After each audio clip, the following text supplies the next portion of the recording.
Assalamualaikum warahmatullahi wabarakatuh. Waalaikumsalam warahmatullahi wabarakatuh. Ini podcast kedua kita, Pak. Subhanallah, Subhanallah. Oke. Sadurul Selembur pasti udah nungguin nih. Siap. Ada konten apa lagi yang menarik di Bravo Channel Indonesia kita untuk mereka tonton. Iya. Jadi kali ini, Pak, Iya. kita sajikan kepada Sadurul Selembur informasi yang benar-benar fresh dan jarang ada di konten-konten manapun. Iya. Konten kali ini temanya terkait pajak daerah. Iya. Ini kan mainstream banget, itu anti mainstream banget, Iya, Pak. betul. Udah banyak yang bahas terkait pajak daerah nih, Pak. Betul. Nah, pertanyaan pertama buat Bapak, pajak daerah itu sebenarnya apa sih, Pak? Ya, sesuai dengan undang-undang yang ada kan sebuah kewajiban warga negara ketika menggunakan fasilitas negara itu kan. Jadi wajib bagi setiap warga negara untuk membayar itu, gitu kan. Nah itu ya, jadi kalau misalkan kita sebagai negara punya lapang usaha yang sudah dihitung sebagai objek pajak, maka kita wajib menjadi rutin membayar karena itu terkait masalah kondisi keuangan kita gitu. Oh, begitu. Itulah, jadi secara sederhana begitulah. Ya, secara sederhana begitu saja ya, Pak, saya ya. kan.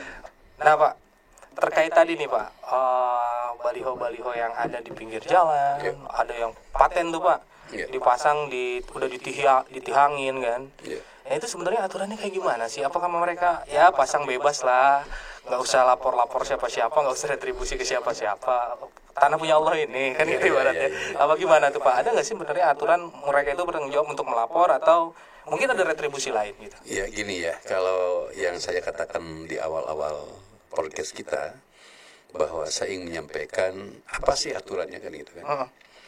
Terkait dengan pajak tadi, itu masuk pajak daerah kan. Maka kan kita sudah ada aturannya terkait dengan Undang-Undang Nomor 1 Tahun 2022 tentang hubungan keuangan antara pusat dan daerah, itu diatur. Wah, Sumber-sumber pendapatan dari antaranya adalah pajak daerah, yang terlebih pajak reklame. Nah, terkait dengan maraknya untuk pemasangan baliho, kan ada beberapa pihak yang terkait.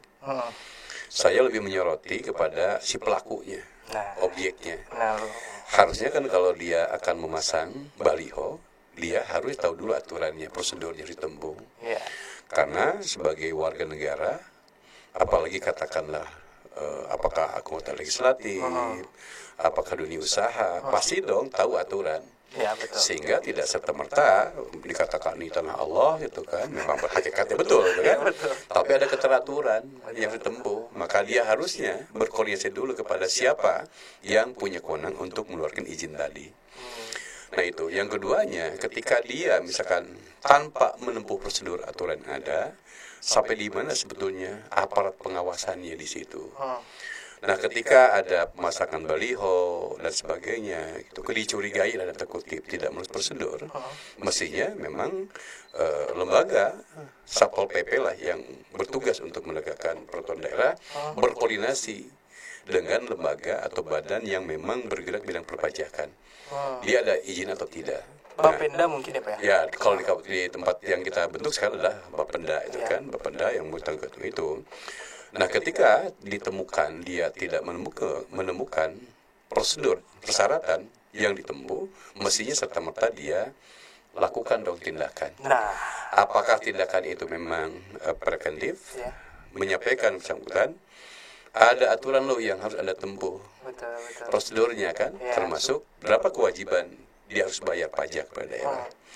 Nah kalau misalkan dia masih tetap bersikukuh tidak mau mentaati aturan, harusnya dia segera diturunkan lah gitu, dibersihkan. Waduh, betul. Terkait baliho yang terpasang di Kabupaten Bogor itu kan berarti ada potensi PAD, Pak. Ya tentu gitu kan, kalau kita melihat ya kepada struktur APBD, Iya. justru yang diandalkan oleh kita salah satunya kan pajak daerah. Nah, Itu masuk komponen pendapatan asli daerah. Nah, saya melihatnya adalah ketika itu akan menjadi potensi APBD, justru ini moral yang kita uji, nah, ya kan? ya betul. Kan kalau misalkan yang bersangkutan yang memasang adalah calon pimpinan daerah, calon legislatif, katanya dia adalah pemimpin. Tetapi kalau dia tidak menempuh prosedur, contoh yang tidak baik. Iya. Jangankan misalkan memberikan kontribusi kepada rakyat, padahal hak-hak rakyat yang akibat pembayaran itu harus mereka lakukan tidak dibayar. Akhirnya kan dirugikan rakyat. Betul. Jangankan misalkan nanti jadi pemimpin, sebelum jadi pemimpin juga sudah mengambil hak rakyat potensi seperti itu. Nah, gitu kan jadi bahaya juga itu kan. Iya, benar. Makanya itulah kita mengulas kembali kepada podcast kita pertama, bahwa ini masyarakat harus tahu tentang itu. Bahkan kalau memungkinkan, masyarakat harus memberikan informasi kepada aparat tertentu terkait persoalan itu. Wah. Harusnya begitu gitu kan. Tapi lucunya nih Pak, kayaknya billboard ini di beberapa daerah ya, itu hanya menjadi apa ya, ketertutupan informasi publik. Kenapa ketertutupan informasi publik? Karena pemerintah daerah itu nggak pernah melaporkan, baik itu pemasukan melalui sumber PAD lain, apalagi melalui billboard. Jadi sehingga masyarakat asumsinya liar. Bahkan banyak juga oknum-oknum yang menjadi calo di situ Pak. Nah itu gimana tuh Pak? Nah itu yang tadi ya, harus ada pola pemerintah itu.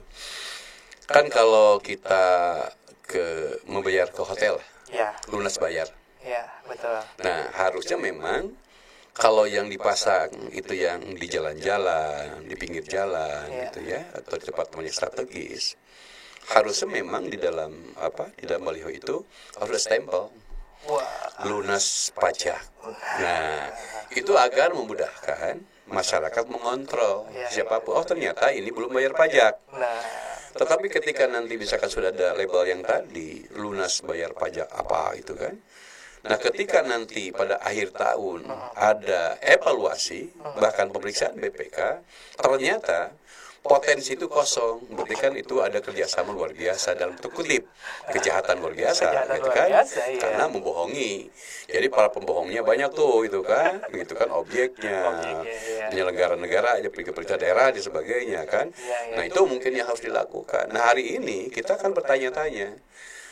Ketika kita lewat ke tempat, apakah misalkan baliho ini atau ada pertunjukan apa itu kan, keramaian apa itu kan, bukan hanya baliho-baliho anggota legislatif atau pimpinan daerah kan, tetapi juga ada kan kegiatan-kegiatan keramaian seperti itu. Bahkan yang saya lihat itu sudah lama berlangsung, tambah sih dipasang. Ya kan itu kan cukup merusak suasana pemandangan kota dan sebagainya itu kan. Betul. Tetapi misalkan kalau ada masa waktunya, lalu ada stempelnya di situ, misalkan stempel lunas bayar berapa lama dia tayang di situ. Nah sehingga dengan seperti itu boleh dong siapapun menurunkan itu. Kalau menurut saya sih ya, kalau itu kan kalau memang tidak serta-merta petugas yang terkait dengan itu tidak segera menurunkan baliho-baliho itu. Berarti sebenarnya ada banyak space yang mubazir ya Pak ya? Iya, betul. Mubazir tadinya seharusnya bisa digunakan untuk promo selanjutnya ibaratnya. Kalau di media itu kan ada pembayaran iklan dan segala macam, ya kan? Tapi itu dibiarkan begitu saja padahal masa waktunya sudah lewat, mubazir juga waktunya. Jadi PAD-nya nggak bertambah, gitu kan Pak ya. Nah, pertanyaan berikutnya Pak. Nah, seharusnya ini para penegak perda ya kan. Baik itu siapapun penegak perda dan dimanapun menyikapi hal tersebut, apa memang harus ada tindakan satgas khusus atau memang ya udahlah kita tahu sama tahu kan gitu. Bagaimana tuh Pak? Ya sebenarnya kalau dari sisi itu kan ada SOP pastilah. Ya. Tadi masa tayangnya berapa lama dan sebagainya. Sehingga memang seharusnya informasi masa berlaku itu atau titik-titik yang boleh dipasang itu sudah ada satu kesatuan informasi antara Badan Pengelola Pajak atau Bapenda dengan satuan tugas dari Pol PP. Tanpa dibentuk sebetulnya tim, kan itu sudah tugasnya serta merta dong.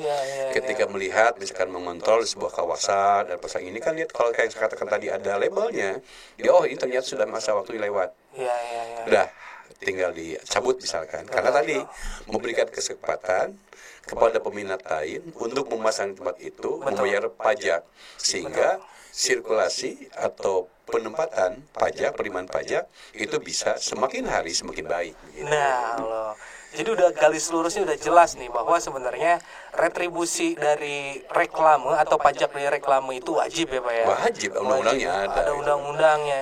Dan masyarakat juga punya hak untuk mempertanyakan, oh ini baliho ini punya siapa ya gitu. Bayar apa enggak nih ya gitu. Nah kalau reklame itu Pak, sejauh ini seharusnya para penerima para pemasang ini datang ya seharusnya ya. Ya betul Pak. Kan masa tiba-tiba masang kan? Wah, Gitu kan. tapi banyak itu Pak yang saya lihat. Ini punya siapa? Dipasang tukang ojek yang dikasih Pak. Nah, itu kan berarti yang saya perkirakan kemungkinan kan oknum ya. Oknum yang kalau seperti itu jelas tidak melalui prosedur. Berarti kan ada backing tertentu mungkin di situ kan. Dipasang di situ oknum tertentu gitu kan. Sehingga tadi yang dalam kutip merugikan keuangan daerah yang hakikatnya yang akan korban adalah rakyat. Karena uang itu sesungguhnya alokasinya untuk pembangunan dalam rangka menuju kesehatan rakyat. Wih, luar biasa.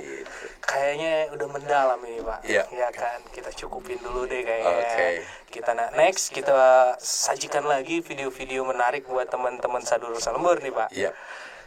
Sebelumnya saya mengucapkan terima kasih juga buat sama-sama. Pak. Ini ilmu-ilmunya luar biasa nih ya Pak ya. Kita terus bergulir lah. Terus kalau ada teman-teman Sadulur Selembur yang pengen tahu terkait isu-isu publik, terus aturan-aturan publik ya Pak ya, bisa tulis di komen juga ya Pak. Boleh, pengen tahu apa aturannya seperti gimana, mangga nanti ditulis aja di komen. Nah, kayaknya cukup Pak. Kita akhiri dulu ya. Yuk, mangga. Assalamualaikum warahmatullahi wabarakatuh. Waalaikumsalam warahmatullahi wabarakatuh. BCI selalu di dalam hati. Enggak.